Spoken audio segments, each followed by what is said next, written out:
Welcome to the biggest week of the year in KFC SuperCoach. This is when we need to make our big trade moves. And before we do that, let's look at who was hot and who was cold in round 2. Forget Rory Laird, forget Clayton Oliver. The hottest midfielder in KFC SuperCoach at the moment is Luke Davies Uniacke from North Melbourne. Absolutely exploded out of the blocks in the first 2 rounds. 143 points in round 1, 155 in round 2. 30 disposals at 83% efficiency on the weekend. 17 contested possessions, 6 tackles and a goal. Just about the perfect game. He started the year at 557,000. He's not going to be that cheap. I mean, it's not that cheap, but he's going to be a lot more expensive pretty soon and could be one of the top scoring midfielders for the season. So if you want to jump on him while he's still that affordable, this is the week to do it. But it's going to be hard to find the cash.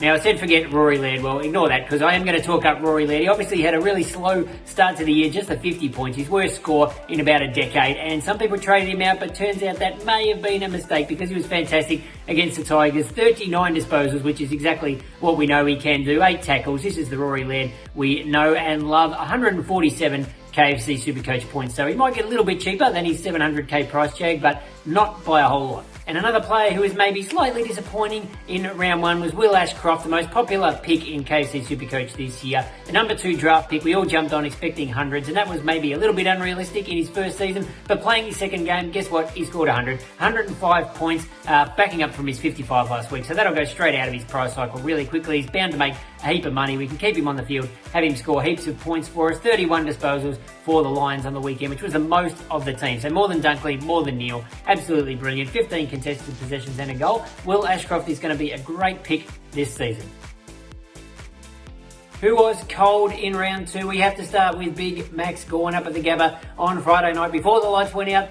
He only lasted a minute or 2 in that game before going down with a knee injury and scoring 0 KFC SuperCoach points. Very painful if you had to cop that score on your field, especially after he came off a massive 140 the week before. Emil thought he was a genius selection, but unfortunately that's what happens sometimes in KFC SuperCoach. I guess the only silver lining is he's out now for a month. I mean, that's not good at all. But the fact is that he's priced at least at 622 grand. Prices haven't changed yet, so that's still plenty of cash. You can go out and swap him for any ruckman you like before round 3.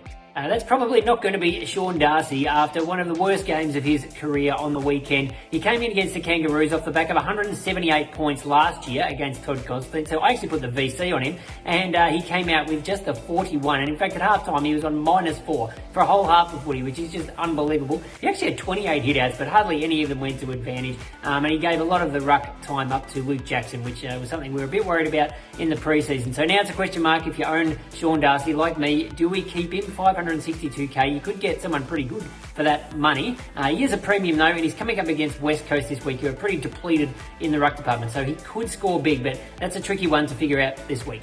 And the age-old KFC SuperCoach story, chocolates to boiled lollies. Someone bursts out of the blocks with a massive score in round 1. Everyone jumps on and trades him into their team, and then he's a bit of a disappointment the next week. And we're talking, of course, in this case, about Jason Horne-Francis. There's a story like this most years, unfortunately, but coming off his big 136 last week, could only manage 45 against Collingwood. And there was always going to be a tough matchup. Collingwood at the MCG, and they're absolutely flying at the moment, the Pies. 15 disposals. He still had 20 centre bounces, the Hornet, but he gave away 6 free kicks, which is something that he is a little bit prone to doing. I would stick with him. I mean, certainly if you've just traded him in, I think he'll still be a decent pick, but just shows that 136 is probably a little bit unrealistic to expect that every single week. He's probably not going to score that. He's not going to score 45 too often either. I think somewhere in the middle, and that would still make him a pretty handy selection.